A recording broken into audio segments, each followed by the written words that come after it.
வணக்கம். மனித கடவுள் கேப்டன் அவர்களின் 72வது பிறந்த நாளை முன்னிட்டு இந்த கால இளைய சமுதாயம் கேப்டனை பற்றி முழுமையாக தெரிந்து கொள்ள வேண்டும் என்பதற்காக எனக்கு தெரிந்த சில விஷயங்களை, கேப்டனை பற்றிய விஷயங்களை நான் இந்த வீடியோவில் சொல்லவிருக்கிறேன். தேமுதிகவின் நிர்வாகிகள், கேப்டனின் விசுவாசிகள், கேப்டனின் ரசிகர்கள் தயவு செய்து இந்த வீடியோவை உங்களோட வாட்ஸ்அப் பக்கம், ஃபேஸ்புக் பக்கத்தில் இதை பகிர்ந்து அனைவரும் கேப்டனை பற்றி தெரிந்து கொள்ள ஒரு வாய்ப்பு உருவாக்கி கொடுங்கள் என்று இதன் மூலம் கேட்டுக்கொள்கிறேன். அதாவது முதல் பார்த்தோம்னாக்க கேப்டன் அவர்கள் 9th படிக்கும் பொழுது இந்திய எதிர்ப்பு போராட்டத்தில் கலந்துக்கிட்டாரு. அந்த இந்திய எதிர்ப்பு போராட்டத்தில் கலந்துக்கிட்டதுனாலதான் அவரோட படிப்பு பாதியில் விடுற மாதிரி ஒரு சூழ்நிலை ஏற்பட்டது. அதற்கு பின்னால் அவர் அவருக்கு சொந்தமான ரைஸ் மில்லை மெயின்டைன் பண்ற பொறுப்பு கேப்டன் கொடுக்குறாரு அவர் தந்தை.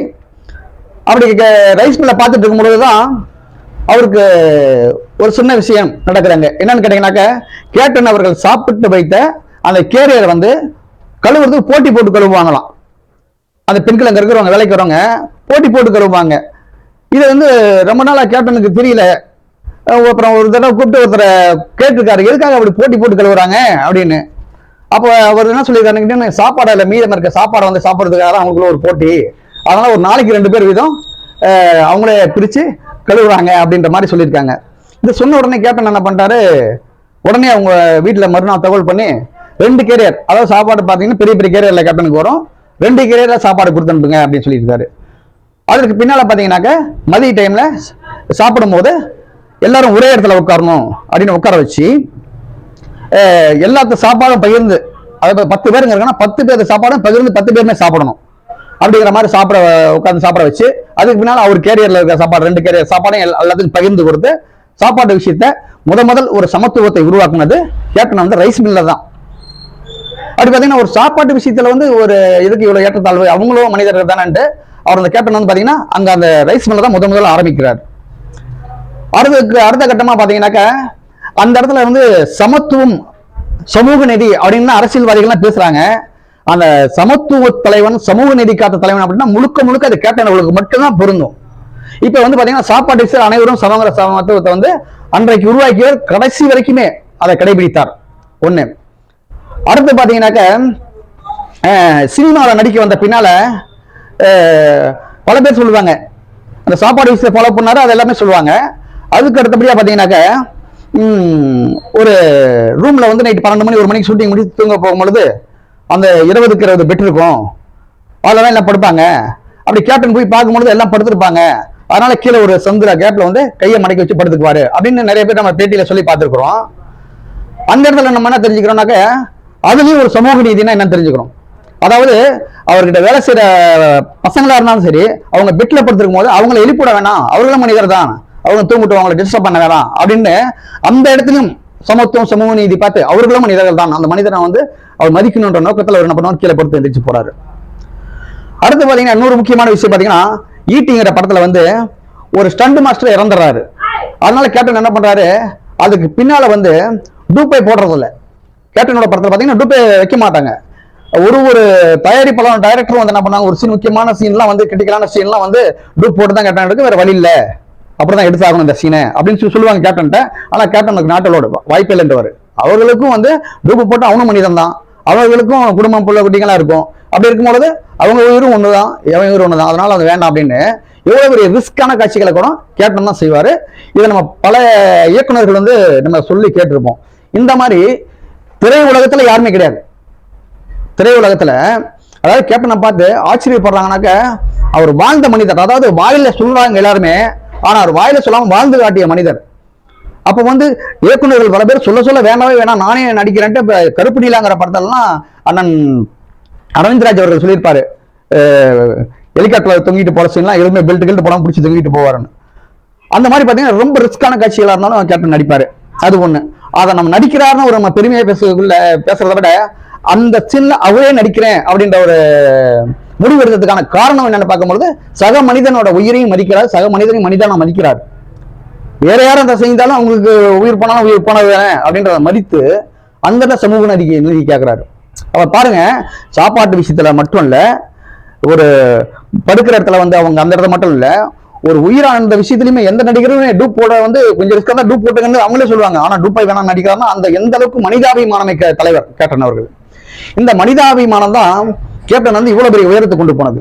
அடுத்து பாத்தீங்கன்னாக்க சிறிய இயக்குநர்கள்லாம் யாருமே வந்து சிறிய தயாரிப்பாளர்களும் சிறிய இயக்குநர்களும் யாரும் வந்து முக்கியத்துவம் கொடுக்க மாட்டாங்க.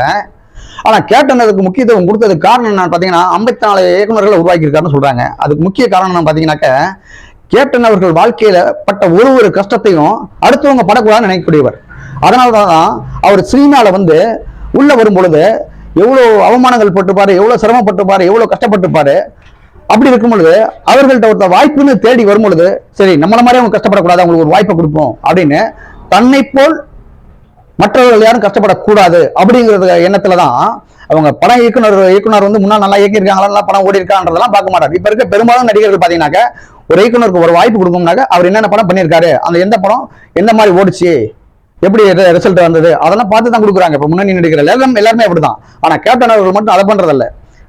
ஒருத்தர் வந்தாங்கனாக்க அவங்களுக்கு ஒரு வாய்ப்பு கொடுப்போம் அப்படின்னு 54 இயக்குநர்கள் வாய்ப்பு கொடுத்திருக்காரு. நம்ம வந்து எண்ணிக்கையில் 54 கொடுத்திருக்காரு அப்படிங்கிறத பார்ப்பதை தவிர அதுக்கான காரணம் என்னன்னு பார்த்தோம்னாக்க அவர் தான் பட்ட கஷ்டம், இந்த திரையுலகில் வந்து கால் பதித்து நம்ம இந்த அளவுக்கு வரதுக்கான கஷ்டம் நம்ம எந்த அளவுக்கு பட்டோமோ அந்த கஷ்டத்தை இன்னொரு படக்கூடாது அப்படிங்கிறதுக்காக தான் அந்த ஒரு வாய்ப்பை கொடுக்குறாரு. அது மட்டும் இல்ல, பல நடிகர்களை உருவாக்கி இருக்காருன்னு நம்ம சொல்றாங்க, அதை நம்ம கேள்விப்பட்டிருக்கோம். அப்படி உருவாக்குறதுக்கும் பாத்தீங்கன்னாக்க அதே நோக்கம் தான், நான் பட்ட கஷ்டத்தை வேற யாரும் படக்கூடாது அப்படிங்கிற அந்த நோக்கம் தான், இந்த உயர்ந்த உள்ளம் தான். அதே மாதிரி பாத்தீங்கன்னா நடிகர் சங்கத்துல வந்து கடன் அடைச்சாருங்கிற எல்லாத்துக்கும் தெரியும்.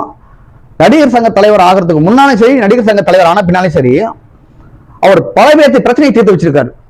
சினிமா சம்பந்தப்பட்ட பிரச்சனை இருந்தாலும் சரி, மற்ற எந்த பிரச்சனையா இருந்தாலும் வாலண்டியரா போய் நான் உங்களுக்கு செய்றேன் அப்படின்னு வந்து கேப்டன் வந்து அவர்கள்ட்ட போய் வாலண்டியராகவே வந்து எங்க பிரச்சனை இதை முடிச்சு வச்சாரு, இதை செஞ்சாரு, நான் அப்படி கஷ்டப்பட்டு இருந்தேன், என் சூழ்நிலை பார்த்து அப்படி செஞ்சாருன்னு பல பேர் சொல்லியிருக்காங்க.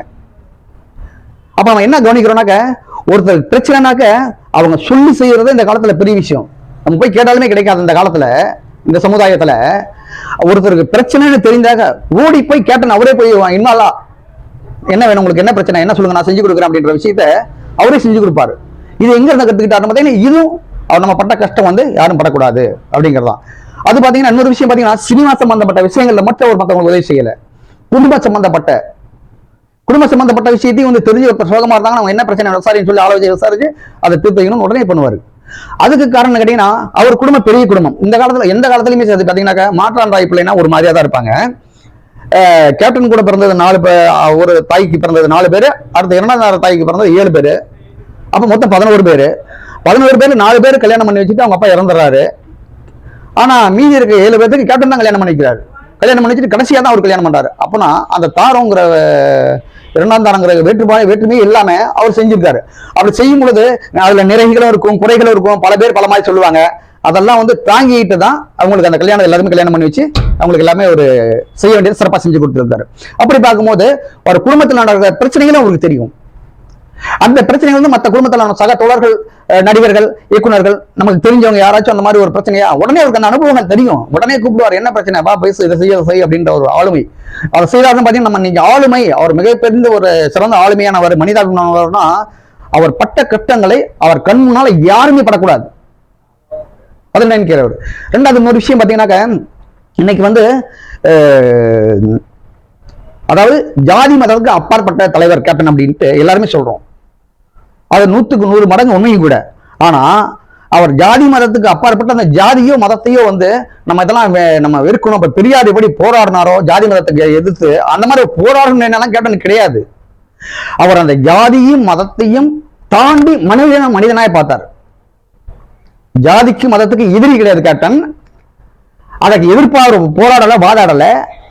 அவர் என்ன சொல்றாருனாக்க மனிதனை ஜாதியத்தையும் மதத்தையும் தாண்டி, இனத்தையும் மொழியையும் தாண்டி அவன் ஒரு மனிதன் அப்படிங்கிற நோக்கத்துல தான் கேப்டன் பார்த்தாரு.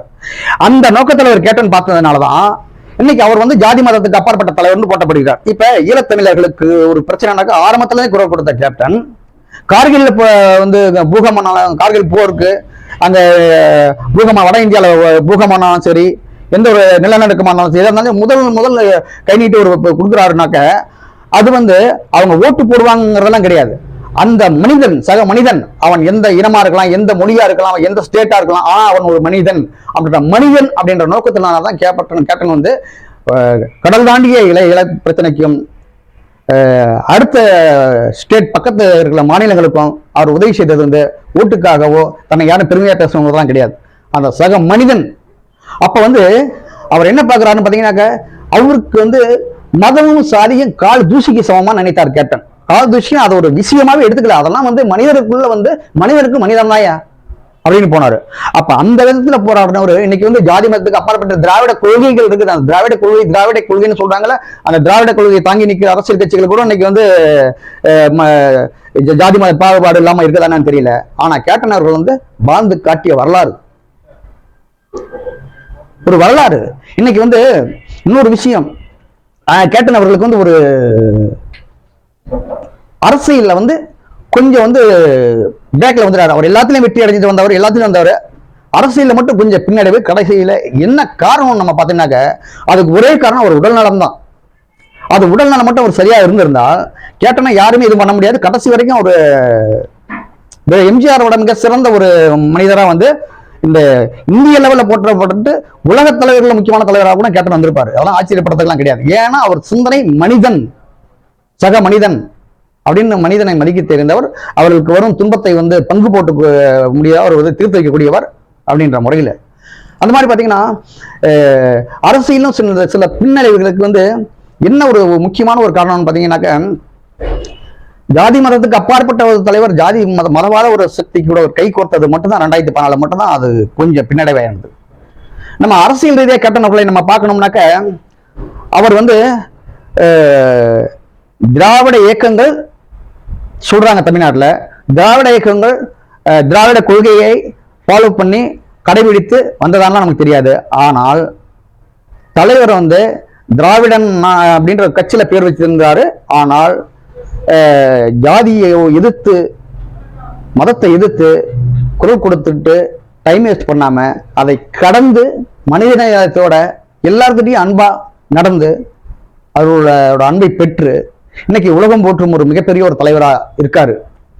அப்படிங்கும் பொழுது நம்ம அரசியல் ரீதியா கேப்டனோட அரசியலை பற்றி நம்ம எப்படி வேணாலும் பேசலாம், பார்க்கலாம்.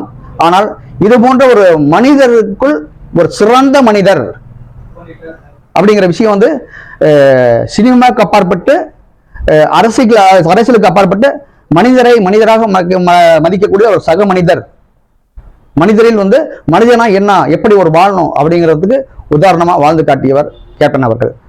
அவருடைய புகழ் என்றென்றும் ஓங்கி நிற்கும், அதுக்கு மாற்று கருத்து கிடையாது. கேப்டனின் அன்பு பிள்ளைகள் 2 பேரும் அதே போலதான் வளர்த்திருக்காரு கேப்டன்.